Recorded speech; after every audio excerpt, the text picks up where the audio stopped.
What do you do if you're a leader in the Catholic Church and you're in the middle of a faith crisis?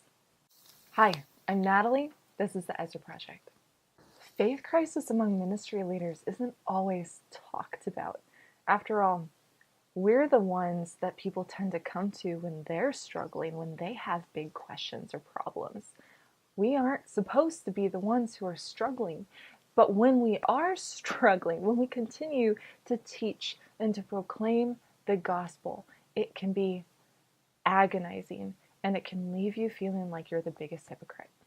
Frankly, most of the time, faith crisis is unplanned and it can happen for a variety of reasons. Perhaps you were betrayed by someone who you trusted in the church. When that happens, that can rock you to your core.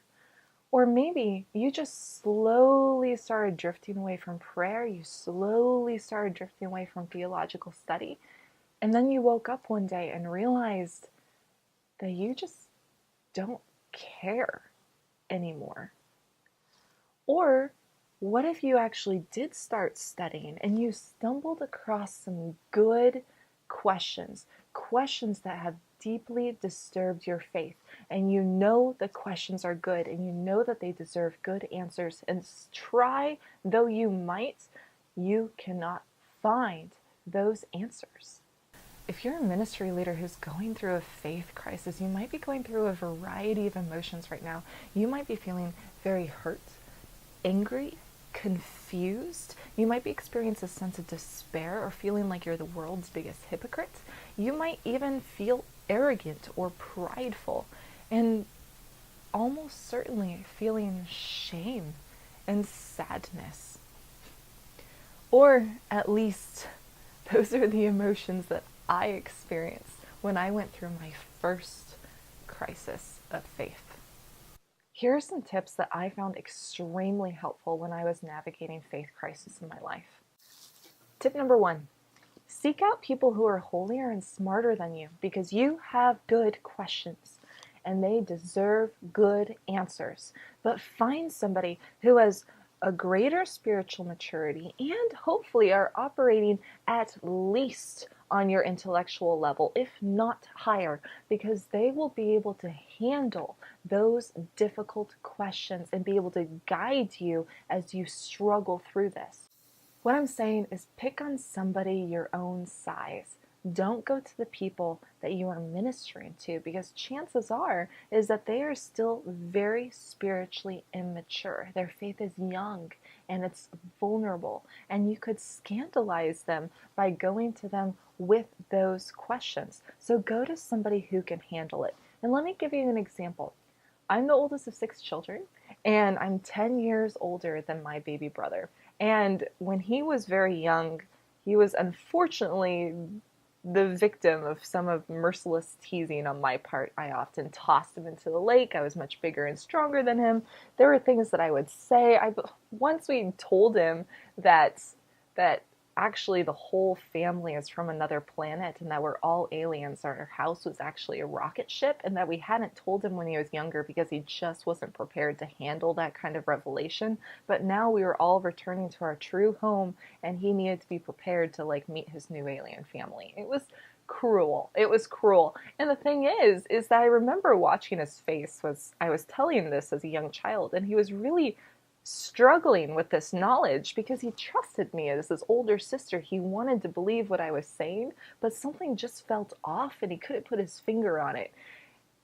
But my mom and dad could hear me saying these things, and they were wiser and they were smarter and they were more knowledgeable, and they could see through some of the questions and teasing and things that I was doing, and they often were able to give me advice and guide me in my life when I had questions or concerns in a way that my baby brother wouldn't be able to.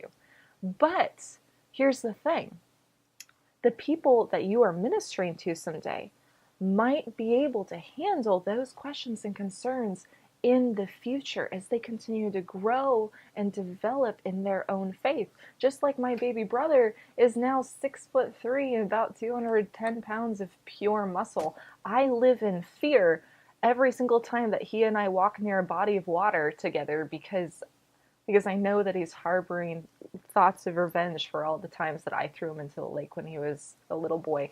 And the thing is that now he is on the same intellectual level as me. We can have adult conversations and we can grapple with greater and deeper topics than we could when I was 13 years old and he was only 3. Same thing with the people that you're ministering to. Don't scandalize them with these deep questions and concerns, but go to somebody who's wise and strong in the faith who can actually help you answer them. Which leads us to tip number 2. Some of you might be struggling with such huge doubts and concerns that you feel like you have a duty and responsibility to tell other people about them. Your conscience is bugging you, saying that other people need to know about these problems that I've stumbled upon. This is where ministry leaders actually have a unique suffering when it comes to faith crisis, because you are in a position of authority and people do trust you. And if your conscience is really bothering you because you're struggling with what you're teaching, then one of the questions that you need to painfully grapple with is whether you need to take a step back from ministry or not, possibly even resign. Now, that is not going to be the solution for everybody, and hopefully you're working with a good spiritual director who can help you figure that out. But for some of you, that might be what you need to give your heart and your mind a break, to take a step back, take a sabbatical. Give yourself the time and the space to grapple with those questions and to heal. If this is what you need to do, don't be embarrassed. It's an honest thing to do. And I really believe that God is faithful to that. When you act on your conscience and take a step back from ministry, God will be faithful to you and He will help you work through those struggles. Tip number 3. Faith crisis could end up being one of the biggest motivators in your life to go and search and learn the truth. You have good questions, and good questions deserve good answers. And frankly, truth isn't worth its salt if it cannot address your good questions. And if you go out and search for truth, you are searching for God as He is, not God as you want Him to be, but as He is. And that search is going to rock you to your core, and it is going to be hard work, and it is going to be challenging, but don't compromise. If somebody gives you an answer that doesn't settle right, then keep searching and search for truth. And know that too, God, when you encounter Him as He is going to blow your mind. It's actually really exciting, and you will learn things that you do not expect. For instance, you will begin to learn what true faith is. That faith is not always about having the answers, but often you are stumbling around in the dark, trusting that truth exists out there. Trusting that God, even though you can't feel Him, even though you don't see Him, even though you feel that you don't know Him, is still guiding you towards that truth. And you might learn other things as well. If your faith crisis started because you were betrayed by somebody in the church, then God might use this faith crisis to speak to your heart that your faith had never really been in Him, but it had been in people. And He's redirecting you so that your faith and your trust are completely in Him, and that you're not relying on the crutch of other people's faith. If your faith crisis started because you were drifting away from prayer, He might use this faith crisis to spark a desire for discipline and a desire to persevere even when you don't feel like anything is happening. And if your faith crisis was started because of questions, He will help you find the answers. But to preface that, If your faith crisis was started by questions, it might take a long time before you find those answers. There was a certain question that I had that took at least a year and a half to answer, and it was very painful stumbling around in the dark while looking for that thing. But in finding that answer, you encounter not just a theological abstract reality. That answer is going to be found in Christ, in Jesus, who is love and who is truth itself. And he will surprise you. Faith crisis is very painful, but use it as a great opportunity to learn and don't give up. Which leads us to tip number 4. Give yourself time. Faith crisis often takes time to resolve. Be okay with that and know that you might be in for the long haul. But that's tip number 5. Don't give up. Keep trying and keep striving for truth. And know that when God says, seek and ye will find, that he's talking about you. Seek and you will find. Don't give up on prayer, even if you can't feel God. He is real and he is there and he will help you through this, even if you don't feel like it. So strive. Don't compromise. Be honest about the struggles and face that darkness in all of its reality, because you will discover through this faith crisis that that darkness, as big and scary and awful as it might seem, that God is bigger than it. This Advent weekend, the gospel reading is going to focus on Mary giving her fiat when she says yes to God. And I really think that there's so much to learn from this fiat, especially if you're experiencing faith crisis. Because when she said yes to God, life grew within her, but that life was hidden. And it caused her a lot of pain and suffering. Morning sickness is really unpleasant.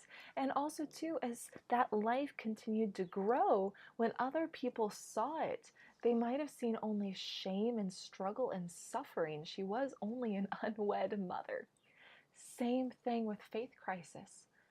If you are in the dark, if you are struggling right now, you can still choose to say yes to God, and he will breathe his life into you, but it will stay hidden. It might cause you great suffering, and to other people around you who might see you struggling, and your faith crisis might look like shame, it might look like failure. But if you've given your yes to God, just like Mary, then that life, even though it's hidden, will continue to grow. And over a period of time, because again, Mary's hidden life within her took 9 months before she could hold it in her arms, before she could realize that that life was not an abstract theory, but it was God himself.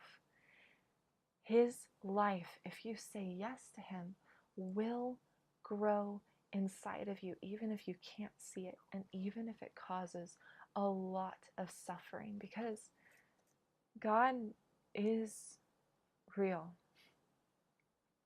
And he does love you, even if you can't see him, even if you don't yet even feel like you can believe that, but it's true.